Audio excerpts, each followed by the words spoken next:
అందరికీ శుభోదయం. నా పేరు రిషిత. నేను కేబీ పాఠశాలలో 6వ తరగతి చదువుతున్న విద్యార్థిని.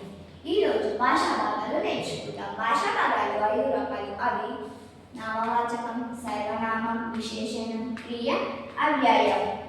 మొదటిది నామవాచకం. పేర్లను తెలియజేసే పదాలను నామవాచకం అంటారు.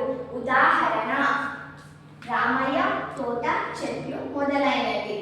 సర్వనామం నామవాచకాలకు బదులుగా వాడే పదాలను సర్వనామాలు అంటారు. ఉదాహరణ వాడు, ఈమె, నేను మొదలైనవి. విశేషణం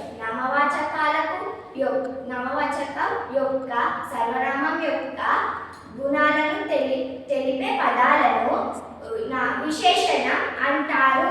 ఉదాహరణ అవి ఎర్ర గులాబీలు. ఇది పెద్ద సూట్కేసు. క్రియ కర్త చేసే పనిని తెలుగు పదాలను క్రియలు అంటారు.